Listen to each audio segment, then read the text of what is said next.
పట్నం నరేందర్ రెడ్డి గారు ఒక ప్రతిపక్ష పార్టీగా ప్రతిపక్ష నాయకుడిగా ఆ రైతులకు అండగా నిలిచే ప్రయత్నం చేసినాడు, రైతులకు ధైర్యాన్ని ఇచ్చే ప్రయత్నం చేసినాడు.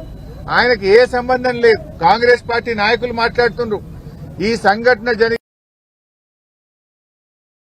ఎన్నికలు రాయించుడు, అబద్దాలు మాట్లాడు, కాంగ్రెస్ నాయకులు ప్రెస్ మీట్లు పెడుతుండ్రు. పోలీసు రిమాండ్ ఒకే ఒక్కసారి ఆ రోజు ఫోన్ వచ్చిందని చెప్పి అని ఇవాళ మీరు ప్రతిపక్షాల మీద అక్రమ కేసులు పెట్టచ్చు, కానీ ప్రజా తిరుగుబాటు నుంచి తప్పించుకోలేరు.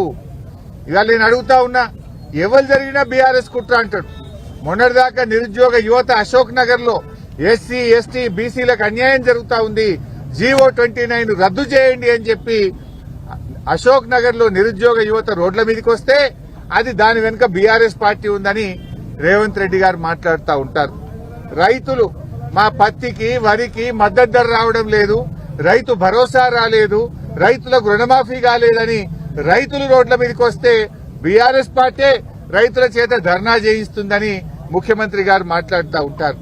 మా స్పెషల్ పోలీసులు, మాకు ఏ పోలీసింగ్ పద్ధతి కావాలి, మా సరెండర్ లీవులు మాకుండాలి, మమ్మల్ని ఇబ్బంది పెడుతున్నారని పోలీసులు రోడ్ల మీదకి వచ్చి ధర్నాలు చేస్తే దాని వెనుక బీఆర్ఎస్ పార్టీ కుట్ర ఉందని రేవంత్ రెడ్డి గారు మాట్లాడుతుంటారు. గురుకుల విద్యార్థులు ఈ పురుగులన్నం మేము తినలేకపోతా ఉన్నాం, మాకు నీళ్ల చారుతో మేము తినలేకపోతున్నాం అని గురుకుల విద్యార్థులందరూ రోడ్ల మీదకి వచ్చి ధర్నాలు చేస్తుంటే ఇది బీఆర్ఎస్ వాళ్ళే చేయిస్తుండ్రని ముఖ్యమంత్రి గారు మాట్లాడతారు. చివరికి ఆయన స్వంత నియోజకవర్గంలో మా గిరిజన సోదర సోదరీమణులు మా భూములు మాకు కావాలి, ఫార్మాసిటీకి మేము భూములు ఇవ్వము అని చెప్పి నీ నియోజకవర్గ గిరిజనులు రోడ్ల మీదకి వచ్చి పోరాడితే దీని వెనుక బీఆర్ఎస్ పార్టీ కుట్ర ఉందని రేవంత్ రెడ్డి గారు మాట్లాడుతుంటారు.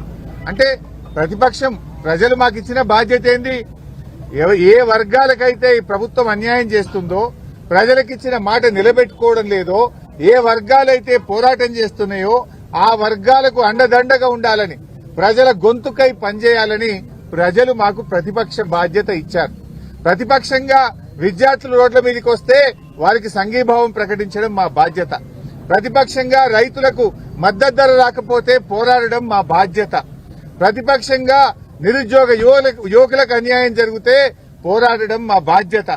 మరి నువ్వు ఎస్సీ ఎస్టీలకు అన్యాయం చేసి వాళ్ళ భూములు గుంజుకుంటే వాళ్ళు రోడ్ల మీదకి వస్తే నైతిక మద్దతు ఇవ్వడం మా బాధ్యత. పోలీసులు రోడ్ల మీదకి వస్తే పోలీసుల హక్కులు కాపాడడం కోసం కూడా వారి పక్షాన నిలబడడం ప్రతిపక్షంగా మా బాధ్యత. లేకపోతే ఏం చేయాలి?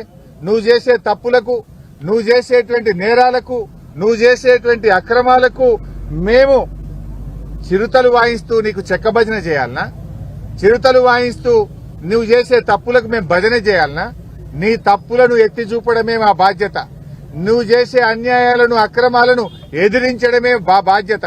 పీడిత ప్రజలకు, పీడిత వర్గాలకు అండదండగా నిలబడమే ప్రతిపక్షంగా మా బాధ్యత. నువ్వు అనుకుంటున్నావేమో బీఆర్ఎస్ నాయకుల మీద కేసు పెట్టాని, మమ్మల్ని అక్రమంగా ఇరికించాలనుకుంటున్నావు. పెడితే పెట్టు. మాకు ఉద్యమాలు కొత్త కాదు, అరెస్టులు కొత్త కాదు, జైళ్లు కొత్త కాదు.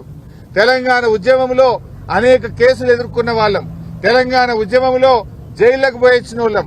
కానీ మా బాధల్లా నీకేదన్నా బీఆర్ఎస్ మీద కోపం ఉంటే నన్నో, కేటీఆర్ నో, మా లక్ష్మారెడ్డినో, మా పల్లా రాజేశ్వరరెడ్డిని జైల్లో వేయండి, మేము పోతాం. కానీ అమాయకులైన గిరిజన రైతులను ఎందుకు జైల్లో వేసినామని మేము అడుగుతా ఉన్నాం. తక్షణమే ఆ గిరిజన రైతులను వెంటనే విడుదల చేయాలని చెప్పి